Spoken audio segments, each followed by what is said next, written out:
This is your friendly neighborhood coach, and this is the next episode of the Locker Room. Listen, y'all, it has been an outstanding week.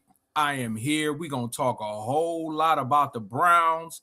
We're going to get into the NFL Combine, who stood out. Speaking of standout, the Ohio State Buckeyes stood out. We're going to get into a Todd Monken interview when he was talking to ESPN about the quarterback room at Cleveland. Then Caleb Downs.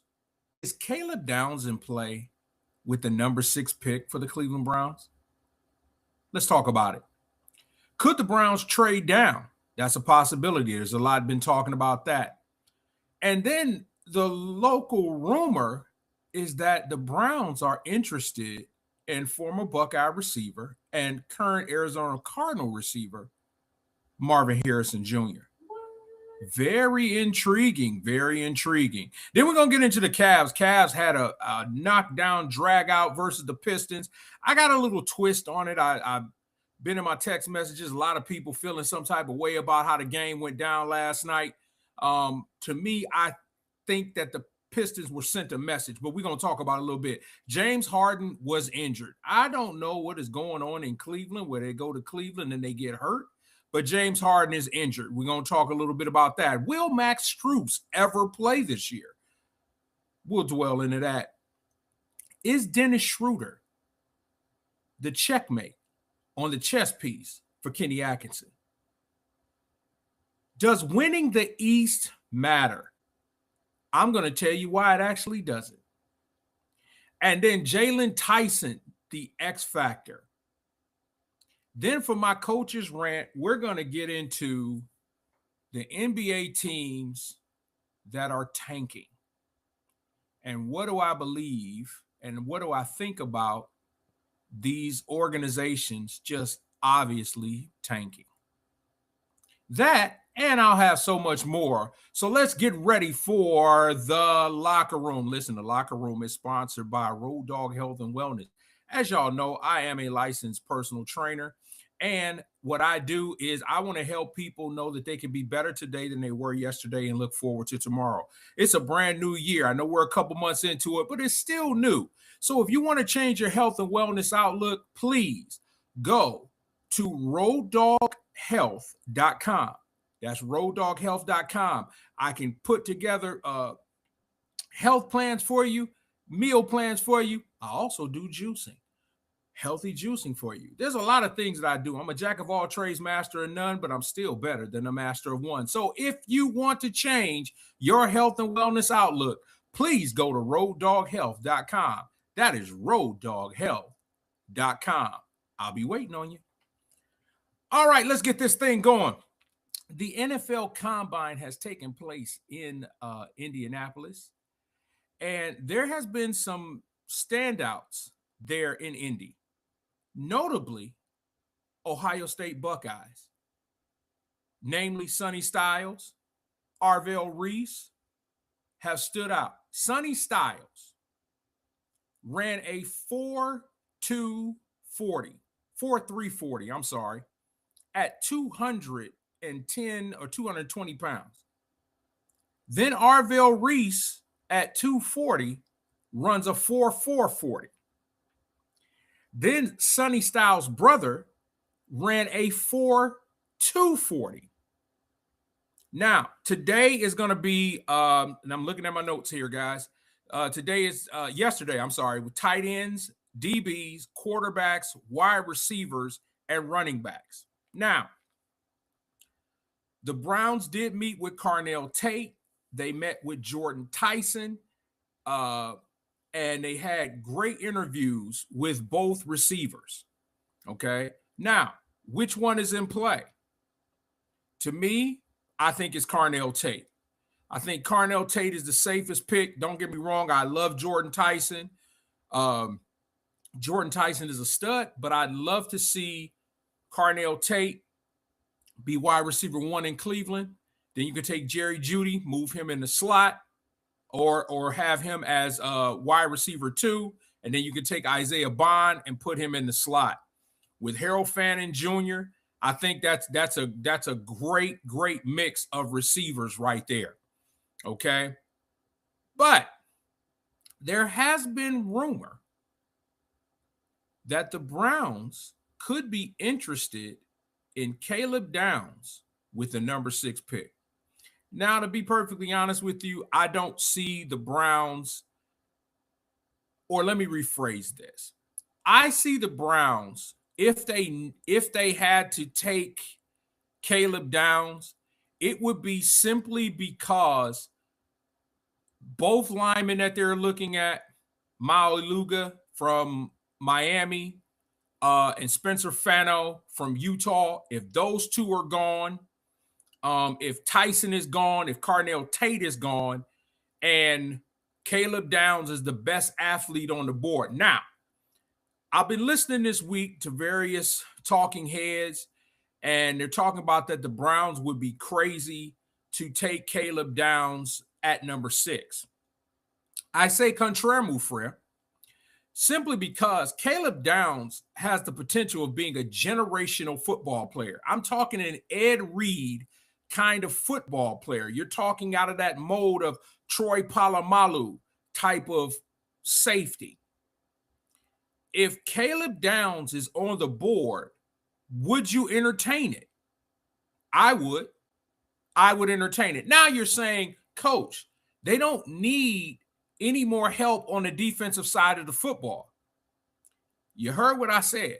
If those other receivers and linemen are gone by the time you get to number 6, then I would entertain it. Because now you have Caleb Downs and Grant Delpit in your secondary. That is a no-fly zone. When you're talking about Denzel Ward on one side, okay, you got MJ Emerson will be back off of his Achilles injury. You got Campbell, who's on the other side, okay, alongside that defensive line and Carson Schlesinger. The Browns still have to sign Devin Bush. That is one of their priorities, is signing Devin Bush, okay? So if those receivers were not there, if those linemen were not there by 6, which is highly unlikely, guys, could you entertain taking Caleb Downs? You could. Okay. Like I said, Caleb Downs is a generational talent. He is. You saw him at Alabama. You saw him at Ohio State. You see what he brings to the table. Every team that has interviewed him has loved him. Okay. He has a podcast with his brother, and I've listened to that, and he's very intelligent when it comes to football. Okay. But watching him as a Buckeye, he was extraordinarily impressive. So could the Browns, they're the Cleveland Browns, guys. The Cleveland Browns has always been on the other side of what normal people think. So is it a possibility? Yes. But also, there is a possibility of the Browns trading down. Now, I heard this week that the Dallas Cowboys may be a possibility of a trade candidate for the Cleveland Browns. They're looking at giving up 12 and 20 for the number 6 pick. Now, that's also very intriguing, because if you give up the number 6 pick for the number 12 pick and the 20th pick, that gives you 3 picks in the first round. Andrew Berry, I wouldn't pass that up. Okay? I wouldn't pass it up, because you would have the number 12 pick, the number 20 pick, and the 24th pick. You can pick up 3 quality first round picks right there, and you still have your haul in the second and third rounds. Okay? Now, do I love Carnell Tate? I do. I do love Carnell Tate. I like Jordan Tyson. But there are other receivers that the Browns could pick up, okay, that could help out this wide receiver room. So Andrew Berry is about stockpiling, y'all. So don't be surprised if Andrew Berry trades out of the number 6, because that's the mindset he has, is building picks. Number 1, he's trying to rebuild the wide receiver room. Number 2, he's trying to rebuild an offensive line. Okay. Now, you're not going to rebuild your entire offensive line through the draft. You could, but why would you why would you put new linemen, all rookie linemen out there? Okay. I wouldn't do it. I wouldn't put all rookie linemen out there. You got to get some experience. So, right now, currently on the roster, you have Luke Whippler at center, and you have Dewan Jones at tackle, who's coming off of injury. Okay. I think you pencil in Dewan Jones starting because Dewan, well, let me rephrase that, because Todd Monken has returned, is the new coach. So there's a new system. So it's probably up for grabs, but you can get tackles in the draft. I think you can rebuild your guards through free agency. You got Wyatt Teller. You stole Wyatt Teller from Buffalo. Okay. And so you can rebuild from your tackle position. You can rebuild in the draft, and free agency, you can rebuild your guard position. I think Luke Whippler is your center. That's not saying that the Browns won't draft a center, but I think Luke Whippler is your center right now. If they were to play a game today, I think Luke Whippler is your center. Okay. So, but yes, Caleb Downs is he's a possibility. He's a possibility, and there also is that possibility of them trading down. Okay. Because Andrew Berry has shown a history of trading down. So I wouldn't be upset if he did. It depends on who he picks up. Okay. Like I said, if you get a quality receiver at 12, two quality linemen at 20 and 24, or vice versa. You get a good lineman at 12, you get another one at 20, and then you go get a receiver at 24. It doesn't matter to me. Okay. Right now, you've got to get bodies in Berea because you don't have it. All right. And I don't have this on here, but I'm going to segue real quick. I mean, I'm going to stay in the same vein, but I want to go to the quarterback position. I am so tired of this narrative that the media in Cleveland are presenting once again. I mean, they are taking some toilet bowl quarterbacks and trying to link them to Cleveland. And it's also the national media too. Okay. We heard the Malik Willis. We've heard the Kyler Murrays. Okay. We've heard all that. All right.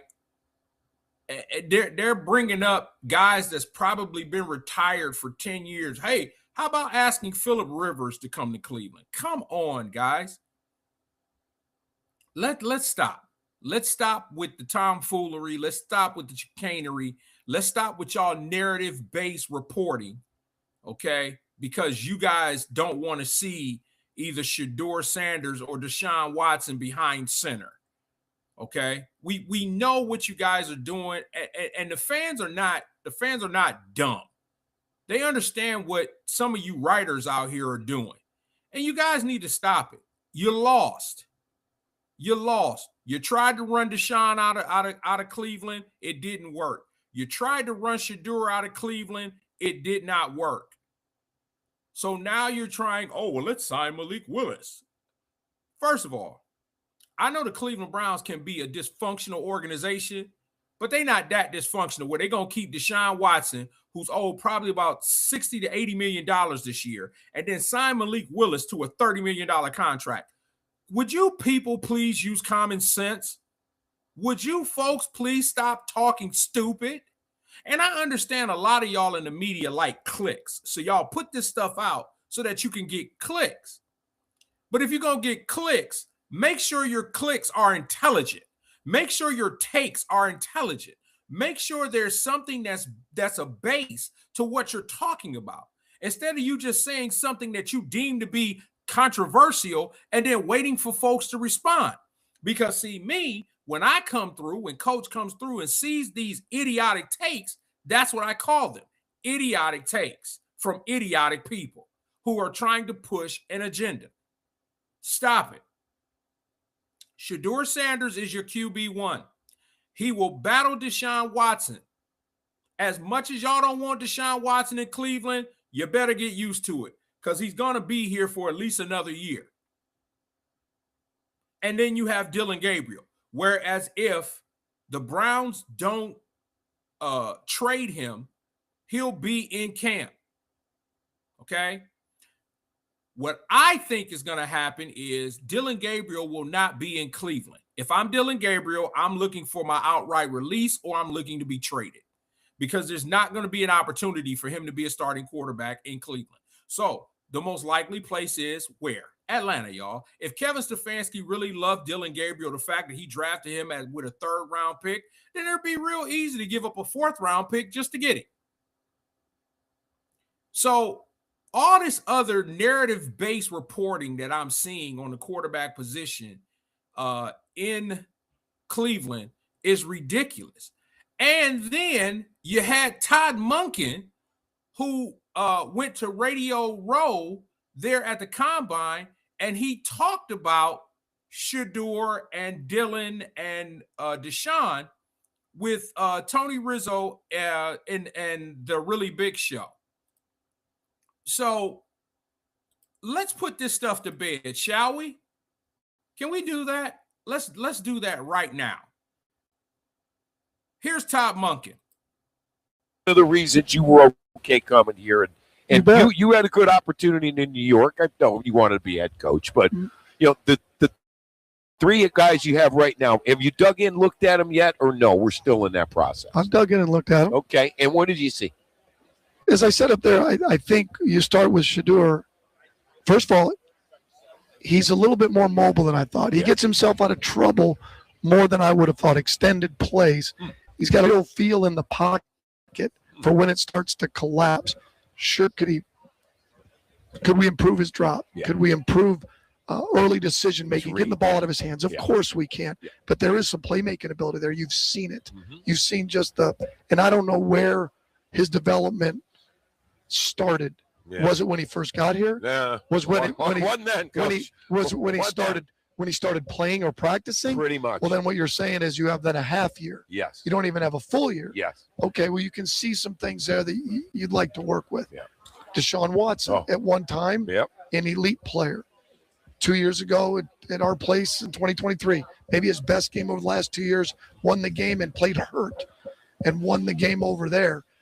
So I look forward to working with Deshaun. And then, as I said before, Dillon, who did it at 3 different colleges, right. UCF, Oklahoma, Oregon, at an elite level, 3 places. I know that's becoming more common. Yeah. But still, to be elite at 3 places, pretty cool. What's the thing surprised you most in the last month since you've been named head coach? Other than getting to be on our show. I mean, which is a treat. What's been the most surprising? Yep. Thing that surprised you most. Like, well, I didn't see that coming. Nothing really that you didn't see coming. But probably the hardest thing of all of it is that you are going to make more calls to colleagues that you can't hire. Oh.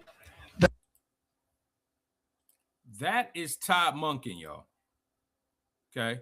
So how easy, was it for him to basically shut all the stupidity down? Because that's exactly what he did. He shut it down. He broke down Shedeur and he broke down Dillon. He broke down Deshaun.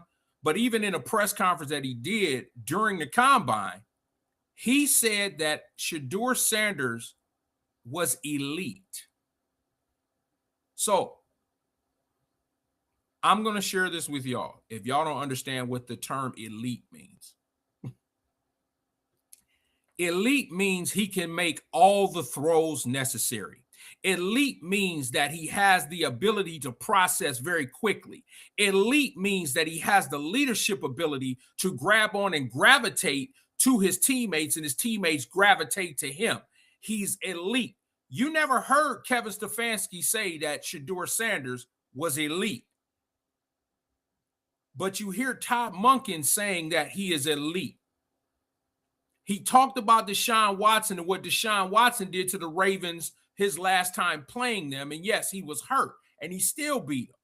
He's willing to work in this quarterback room. He talked about Dillon Gabriel and the fact that he was an elite quarterback at 3 different schools. I beg to differ. That's just my opinion. Because to me, if you're elite, why are you playing at 3 different schools? Just me. Okay. And then watched him against the Ohio State Buckeyes in the Rose Bowl. That to me told me a lot. But Todd Monken has forgotten more football than I'll ever remember.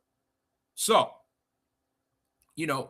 what else has to be said for you talking heads to understand Malik Willis is not coming into Cleveland?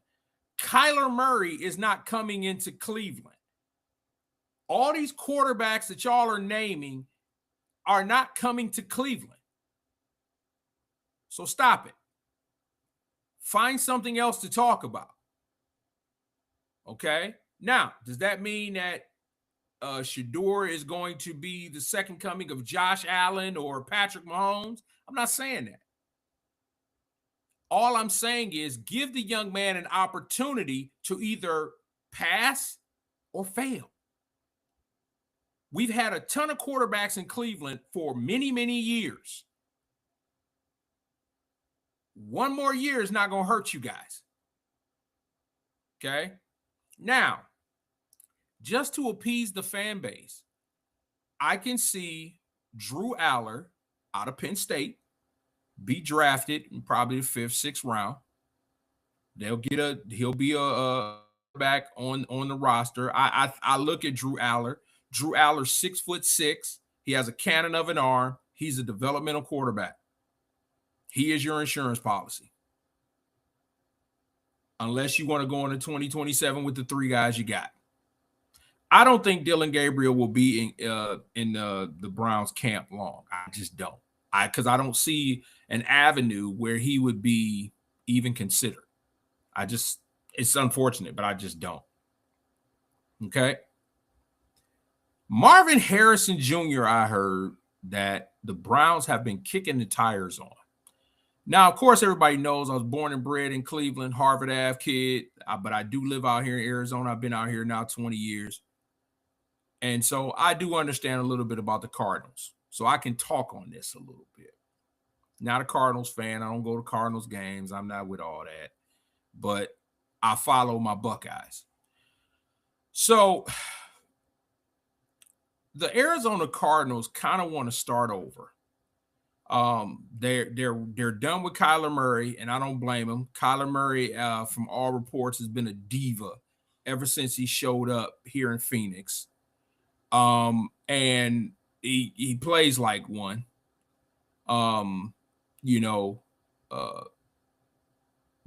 Shout like Tarzan, play like Jane. That's from all what I get out here in Arizona when it comes to Kyler Murray. But Marvin Harrison Jr. had a difficult season. Let me tell you something, guys. Marvin Harrison is elite. He is elite. If the Cardinals are willing to give up Marvin Harrison, I would take that shot. I would literally take that shot at Marvin Harrison because Marvin Harrison is elite. You put Marvin Harrison next to Jerry Jeudy, Isaiah Bond. Listen, as much as I'm not a Jerry Jeudy fan, you're going to have problems. And Harold Fannin Jr., you have a problem. Marvin Harrison on the outside is as your ex-receiver. Okay. Harold Fannin is your Y. Isaiah Bond as your slot. And then you got Jerry Jeudy on the other. That's a problem. That is a problem. So do I think it'll happen? I don't think so. I don't think the Cardinals are going to give up on Kyler Murray and Marvin Harrison. I just think them guys didn't mesh. I don't think them guys got along. I don't think they meshed because, like I said, Marvin Harrison Jr. is elite. He is an elite receiver. He had a bad season. That happens to the best of them. But Marvin Harrison is an elite receiver. I'll take him in a heartbeat. Take him in a heartbeat if I'm the Cleveland Browns. Okay. Now, it all depends on what kind of package the Browns are offering the Arizona Cardinals, who are they trying to give up? Inside the locker room, there's some certain untouchables in the locker room. Defensively, pretty much the majority of them are untouchable, except maybe MJ Emerson. On the offensive side of the ball, of course, Junkins, untouchable. There's a few. Harold Fannin Jr., untouchable. There's a couple of guys on the offensive side of the ball that are untouchable. So it all depends on what type of package the Cleveland Browns would put together and want to use to acquire Marvin Harrison Jr. But if they're able to do that, that would be an absolute home run. Now, the question that, of course, people will ask, Coach, would you give up the number 6 pick for Marvin Harrison Jr.? Yes.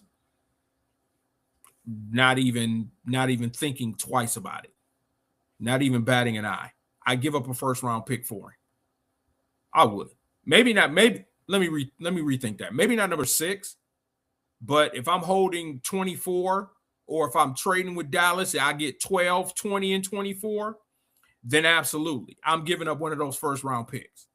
Okay? So if Marvin Harrison Jr. is in the mix, I'm going to make that be known. Okay? All right, let's take a moment here. If you have not subscribed to the Locker Room, you guys been following me for a minute. But if you haven't subscribed, I want you to go to the Locker Room 34. I want you to like, subscribe, comment, and share. I talk Cleveland sports because, like I said, I'm a Cleveland boy. Harvard Ave, 189. Love my Browns. Love my Guardians because they was the Indians when I was growing up. Love my Cavaliers. Okay. I date myself. I remember when we had a Major League Soccer team, the Cleveland Force. I remember when the Cleveland Cavaliers played in the Richfield Coliseum. Okay. Don't let these gray hairs fool you. I am old. But if you have not subscribed to the Locker Room, please go to YouTube and type in the Locker Room 34. Subscribe, like, comment, share. Come at me with your questions because, as I say, I'm all about the smoke. I don't worry about it. I say how I feel. I feel what I say. And if you don't like it, bless you. All right.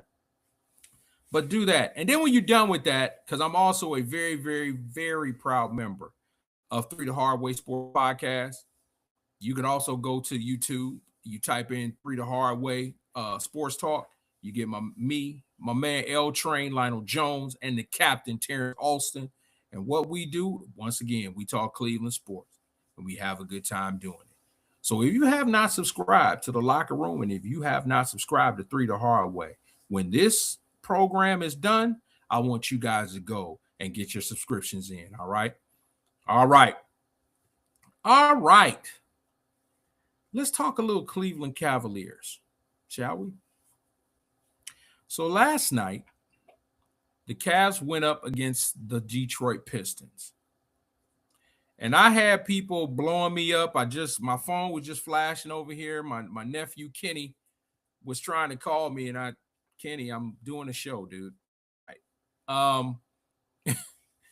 But I know I know what he wants to talk about. He wants to talk about the game against the Pistons. So the Cavs lost 121 to 119 in overtime. Now, I got a different spin on. I've heard everybody talk about the turnovers in the fourth quarter.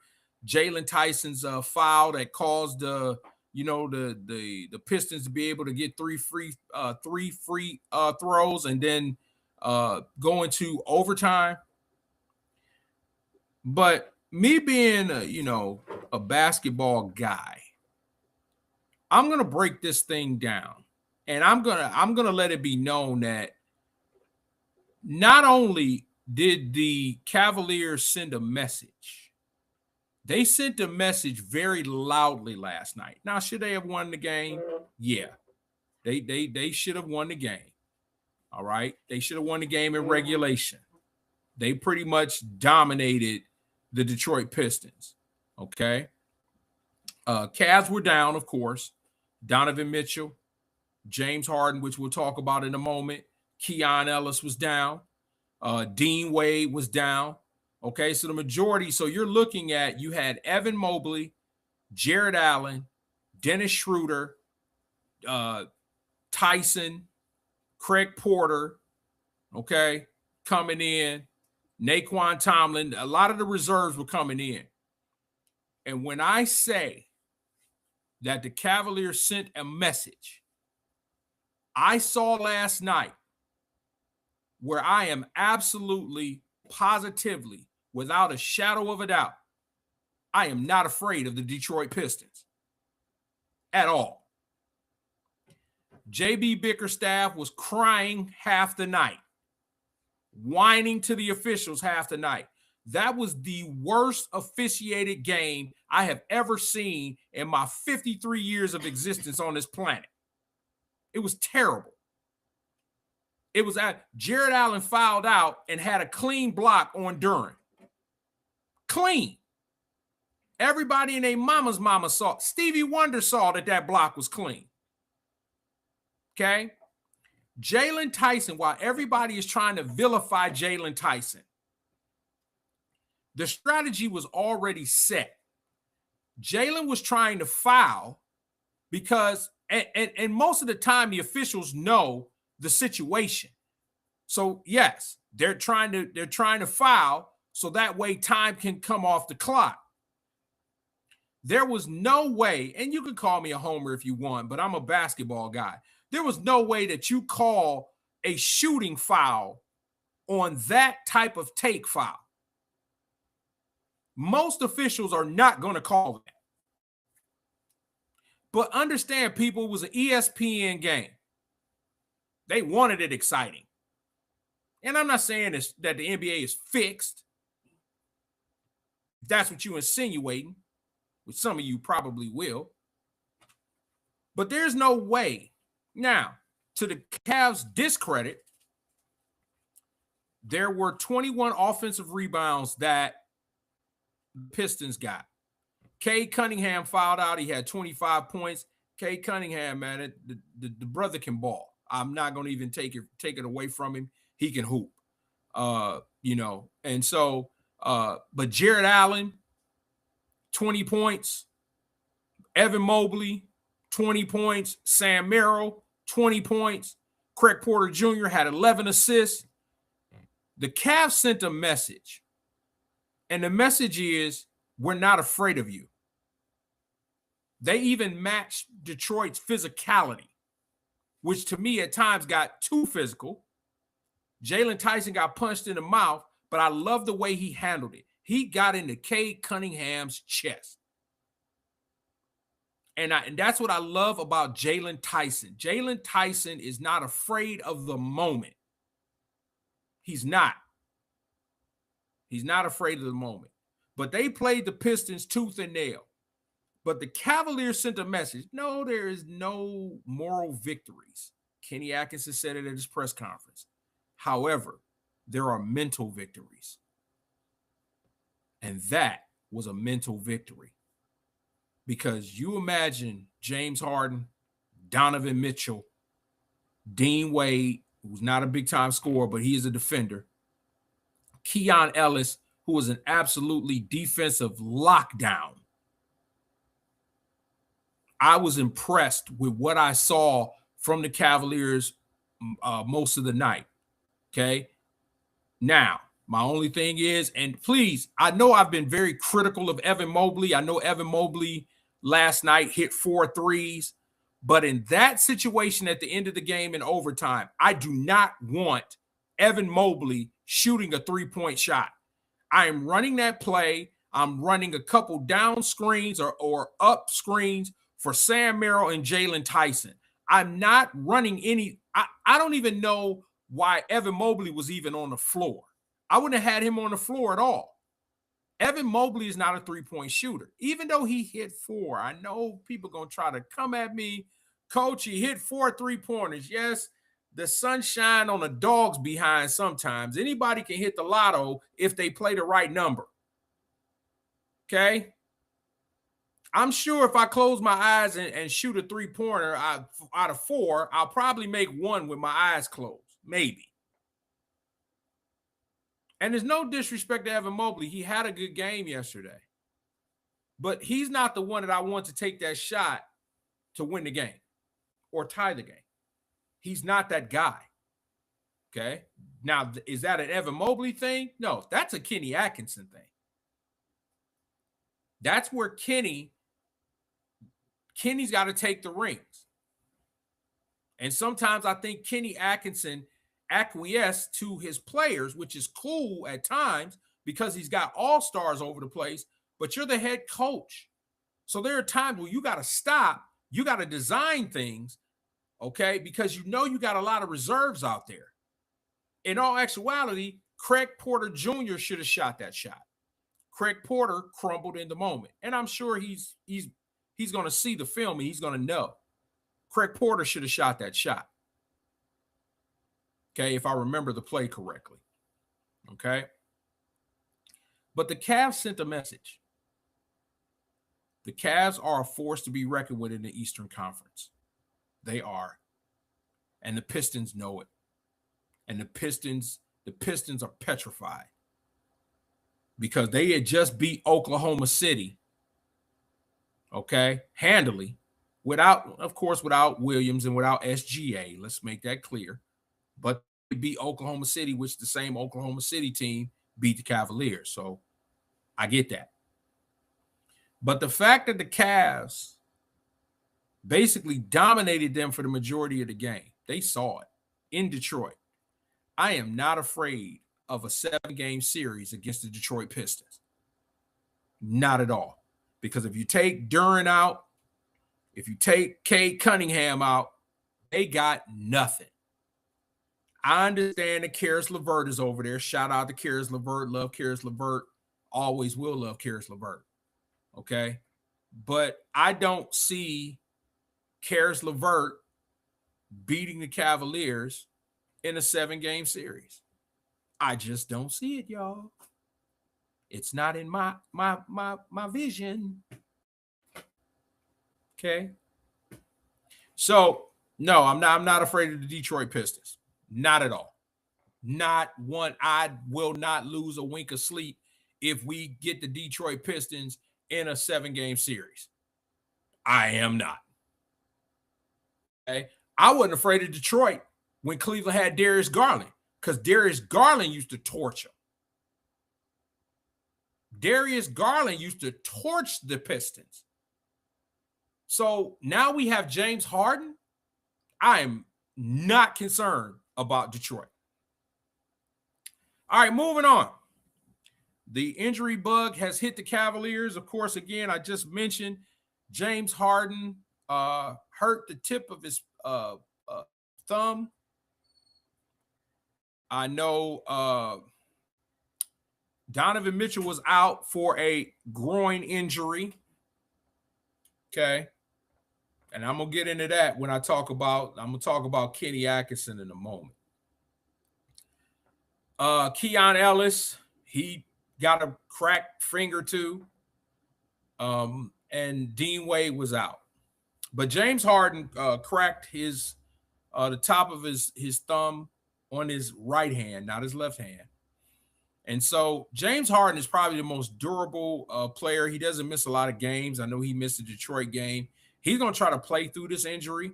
He'll probably have surgery at the end of the season, but he's going to play through this injury as long as he can control and handle the ball. I don't see where it's going to be a major issue with James Harden. I heard all the talking heads this week. Oh, well, it might be an issue if he can't. Listen, James Harden, if he couldn't dribble, he wouldn't. But I think James Harden will be back when they play Detroit at home. Of course, I think Donovan Mitchell will be. Everybody will be back. And then you're going to see a completely different ball game in Cleveland versus Detroit. Not saying it's going to be a blowout. Okay. But I see the Cavs beating Detroit and making it look simple. Okay. So James Harden is, they say he would be out. If he did not play, he'd probably be out maybe a couple of weeks. He would be out. I don't think that's going to hurt the Cavs because right now I don't think the Cavs are really concerned about winning the Eastern Conference. That's going to be another topic. Okay. I don't. Matter of fact, let's talk about it. Does winning the East matter? I don't think winning the Eastern Conference matters. Not the regular season. I don't. I don't think it matters, especially for the Cavaliers. I don't think the Cavaliers can. I think they could care less about winning the East during the regular season. I think their mindset is to be in a position to where they have home court advantage throughout the playoffs. So I think that's either the number 3 or number 4 seed. If they're in 2 or 3, let's say, they'll have home court advantage up until they play the number 1 team in the East. I don't think the Cavaliers and I don't think Kenny Atkinson is concerned about winning the Eastern Conference. I'm not saying they don't want to win. They do want to win.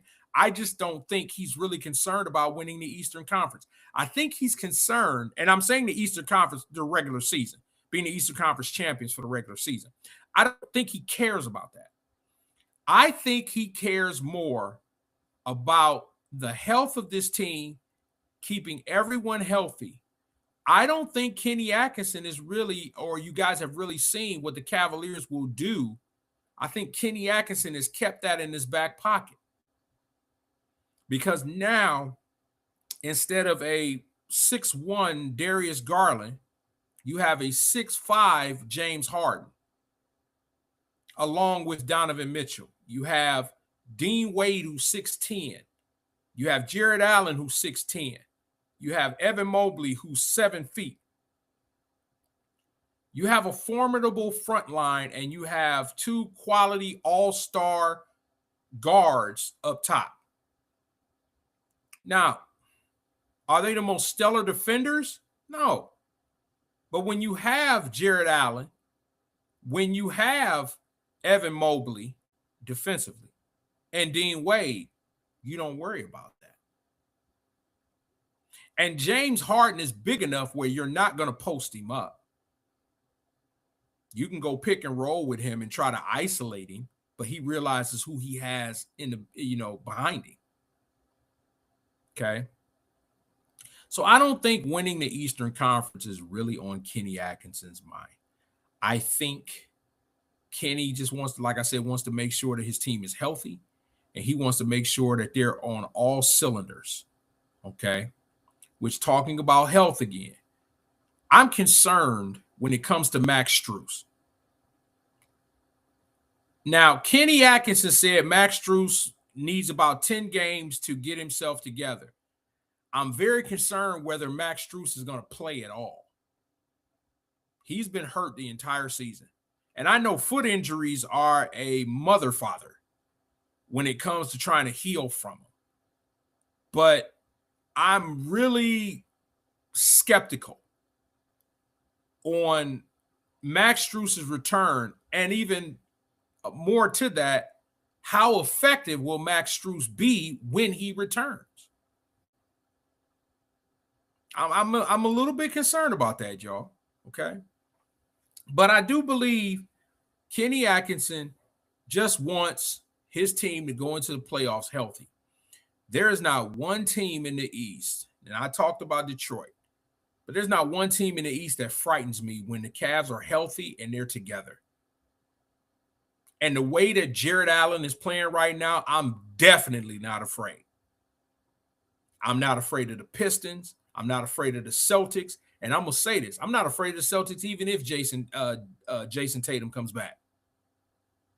You're talking about Jason Tatum coming off an Achilles injury.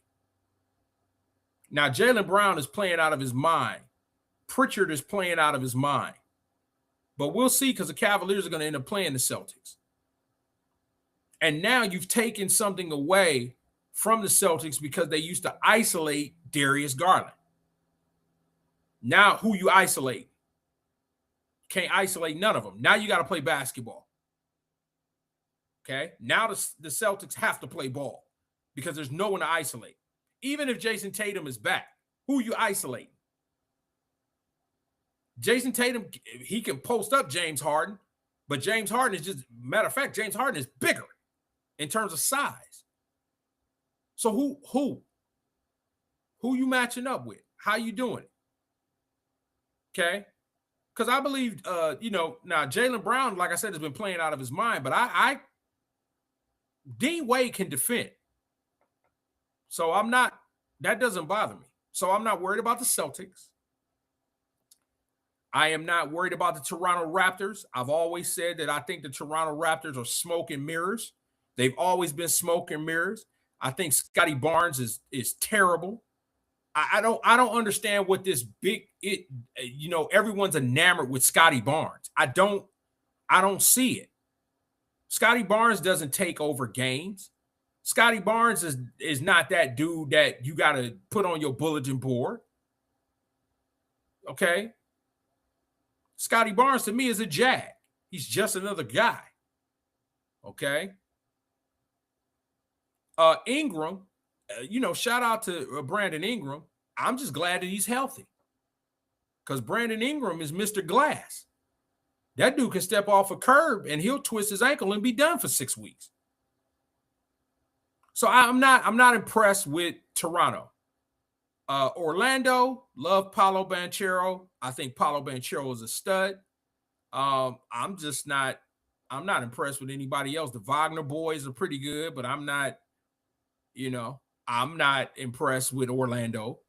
I love their coach. I think he's a really good coach, but I'm not impressed with Orlando. Milwaukee's trash. Even with Giannis, they're garbage. Okay. They're tanking as well, and we'll talk about that in my coach's rant. But there's nobody. Philadelphia, Tyrese Maxey's really good, and I feel bad for Tyrese Maxey. Tyrese Maxey is balling. Joel Embiid is about one step in the grave and one step on a banana peel. Paul George, from a basketball standpoint, is not the PG-13 that I remember. I know he got suspended. I'm not getting into that because mental health is very, very key.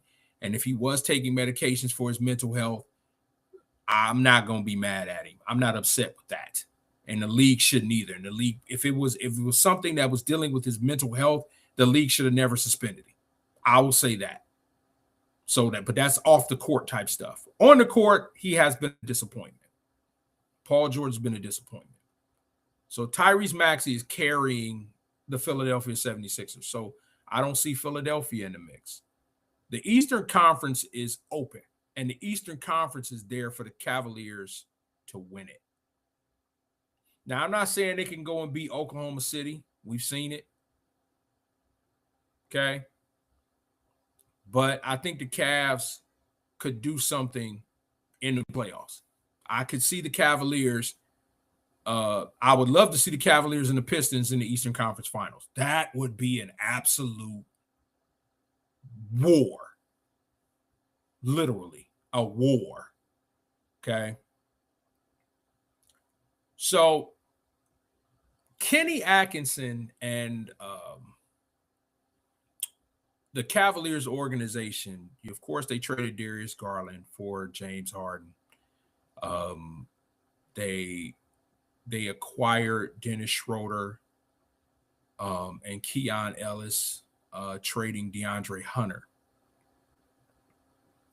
I think Kobe Altman and Kenny Atkinson are playing chess and not checkers. The reason I say that is just the acquisition, not of James Harden, not of Keon Ellis, but of Dennis Schroeder. Dennis Schroeder has been a breath of fresh air. Now, I know he's been on 8,000 teams in 8-10 years. I understand. But watching Dennis Schroeder, he's that kind of dude that when he's playing against you, you can't stand him. But when he's playing for you, like, okay. Dennis Schroeder has an edge about him. He has an edge. He will get in your face. He don't care. He looked like he will swing on you. He ain't got no problem. Remember, this dude went after Luka Doncic and was about to swing on him. Okay. But I think it's a checkmate by Kobe Altman and Kenny Atkinson by grabbing him. Why? Why do I say that? Is because Dennis Schroeder is a quality starting point guard in the NBA and has been a starting point guard for a very long time. Now you're bringing him off the bench. He's also an insurance policy where if James Harden is not playing defense, that you still have a quality point guard who can run your offense and who will defend. Him and Keon Ellis are absolute dogs in terms of pressuring the basketball.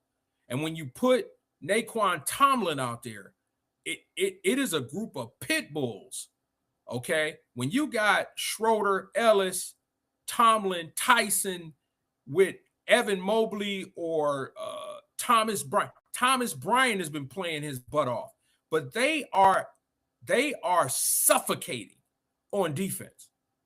So Dennis Schroeder is the checkmate. He's the insurance policy. Why is Dennis Schroeder the insurance policy? Because if any one of those guards are not performing, whether it's Donovan Mitchell or whether it's James Harden, you can take Dennis Schroeder and put him at the starting point guard position, and you're not going to lose anything. Matter of fact, defensively, you're going to gain a lot. It was a very shrewd move. And I was talking to my nephew, shout out to KB, and we were talking about the Schroeder and Ellis deal and what could you equate it to. And I equate that deal to when the Cavaliers got Iman Shumpert and J.R. Smith. Now, they're totally different basketball players. Don't get me wrong. I'm not saying that they're the same, but I'm talking about the gravity and what Iman Shumpert and J.R. Smith brought to the Cavaliers. They brought a New York grit. They brought a toughness. They brought something that the Cavaliers needed at that time. And so when you look at Dennis Schroeder and you look at Keon Ellis, you see the grit, the grind, the toughness, the I'll get in your face, just the lockdown mindset of both of them. But I think Dennis Schroeder is the X factor. I think Dennis Schroeder is your insurance policy. And I think Dennis Schroeder is a leader. I've watched how, even in his first game, how he brought those guys together. Okay. So don't be surprised when you see Dennis Schroeder, in that rotation. And maybe I'll talk about it next week. I'll talk about the Cavaliers playoff rotation. Who do I see? Because Kenny's going to cut it down a little bit. There's going to be some guys that's not going to play in the playoffs. So we may talk about that next week. Jalen Tyson is also an X factor. Jalen Tyson brings a lot to the table. Now, I know he's struggling right now, and I'm not worried about Jalen Tyson. Jalen Tyson is trying to readjust to the fact that he's not a starter anymore. He's trying to figure things out, so he's going to struggle a little bit. But Jalen Tyson's going to bounce back. He had a decent game yesterday. He's going to bounce back. But Jalen Tyson, you'll see a lot more of, because I think once the playoffs start, if Dean Wade can't hit an outside shot, you will see Jalen Tyson. Because Jalen Tyson can defend, but he can also hit the outside shot. The reason that Dean Wade is out there is because Dean Wade is 6'10". But if Dean Wade can't consistently hit an outside shot in the playoffs, Dean Wade will not be used. It will be Jalen Tyson. So don't be surprised to see Jalen Tyson in that lineup when, we get into playoff time, seeing him in that rotation. Like I said, we'll talk about the rotation next week. All right. One last break before we get into my coach's rant. Like I said before, if you have not subscribed to The Locker Room, go ahead and go to The Locker Room 34. Subscribe, like, comment, share. Give me your honest feedback. I'm really trying to grow this thing, y'all, and I really enjoy doing this a lot. You know, shout out to my man L Train Lionel Jones, who actually pushed me over the ledge and to do this. And so it has been a blast talking Cleveland sports. And it's just a blast talking sports, period. But if you have not subscribed to the Locker Room, go to YouTube, type in the Locker Room 34, and you will see that symbol that says the Locker Room with Coach Young.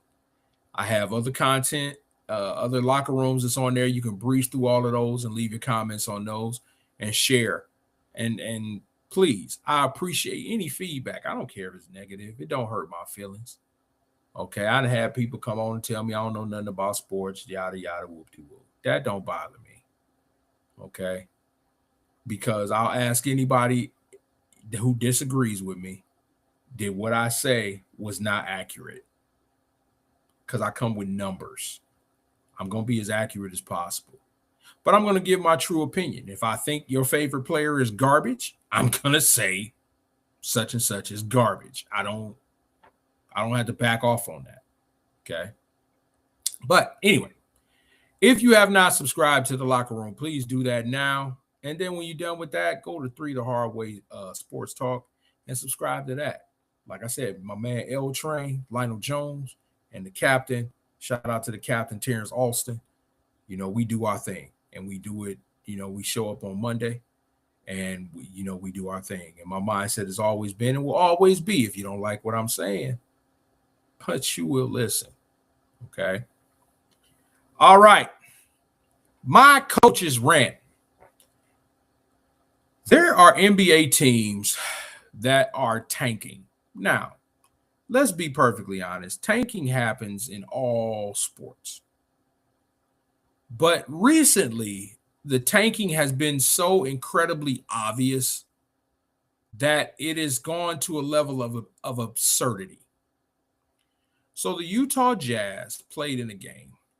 I think it was a week or two ago. And they had Quinn Snyder took his starters off the floor in the fourth quarter in a game that was winnable. That to me is criminal. It really is. Now, like I said, teams tank, but at least I say have creative ways of tanking. At least try to be competitive. Act like you're being competitive. The Washington Wizards are not trying to be competitive. They're tanking. Alex Sars all of a sudden is hurt. They traded for Trae Young. Y'all know how I feel about Trae Young. And then Anthony Davis, who was hurt. They weren't intending on winning this year. So they're tanking so they can get a higher pick. Now, I did hear Richard Jefferson. I wish I had the audio, but I did hear Richard Jefferson say the way that you stop this tanking is everybody in the lottery gets one ping pong ball. Doesn't matter what your record is. You can lose all the games you want to. You're only going to get one ball.